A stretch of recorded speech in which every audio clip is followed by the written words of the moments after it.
From the kitchen of the cabin, it's the 5 Games for Doomsday review. Alone. Ideas are compelling. They are what propel us through the world. At the root of any beautiful or vile act is an idea. Without ideas, there is nothing. Without ideas, we are still poking dust with the pointy end of a stick. Ideas are the fuel of human advancement, but they are not the advancement itself. That's the thing with ideas. That's all they are. The notion of the thing before the thing is a thing. Often the idea can bear no resemblance to the result of that idea. Sometimes the result of the idea can outstrip the initial first sketch, and sometimes end up as a deformed parody of the purity of that initial conception.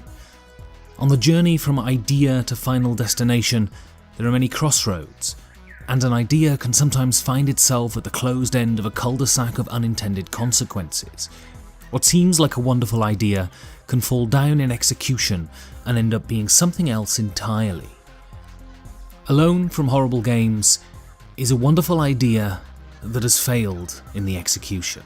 In Alone, the normal trope of one against many has been spun round 180 degrees, so 3 evil masterminds are tasked with destroying a lone hero who is trying to survive the danger-filled corridors of an abandoned space hulk.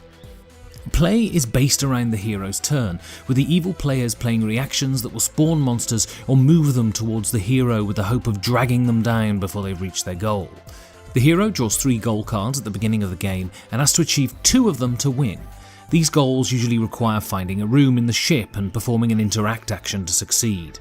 The evil players win by killing the hero with their creatures. I've been waiting for this game for 3 years now, since I first saw it in an Essen preview. The central conceit of the game seems so simple yet fascinating. When I got the game, I was massively excited. This excitement drained away when I started to read the rulebook. Firstly, Alone is unwieldy.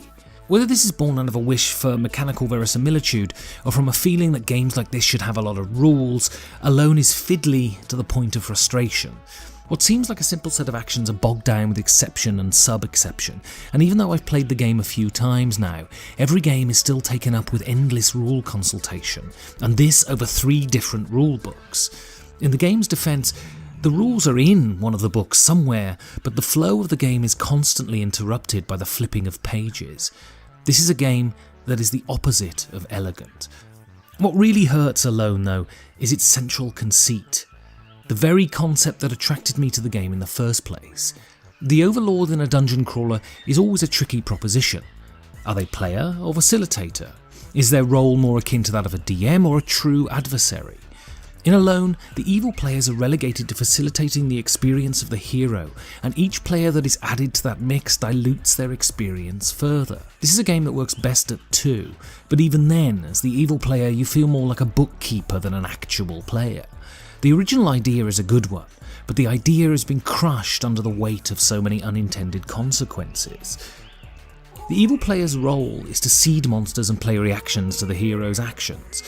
This is done with the malignant players having access to different decks of cards that do different things, like make monsters more powerful or speed them up. The rules explicitly state that evil players cannot show their cards to their comrades. In theory, this is so that the evil players will have to discuss their plans, thereby helping the hero with their own strategy. In practice, it results in players extolling the virtues of what they can do and going back and forth with their teammates because they aren't able to back up their assertions with any evidence. Rather than aid communication, it feeds intransigence and slows the game down to a crawl. This is the tragedy of Alone. It's such a wonderful idea that simply doesn't work. This is not because of lack of industry on the part of the game makers either. There has obviously been a lot of work put into this game, but the central idea cannot be made to function by any amount of manipulation. The enjoyment is so lopsided that the frustration sours the experience for all the players eventually. I really wanted to love this game, but I ended up vacillating between boredom and frustration. Sometimes ideas bolster a project and sometimes they weigh them down, and I'm afraid that Alone is very much the latter. Thank you for listening, and you can support the show by going to patreon.com/5G4D. And if you want to look snazzy, you can buy a t-shirt, at tpublic.com/user/5 games for Doomsday.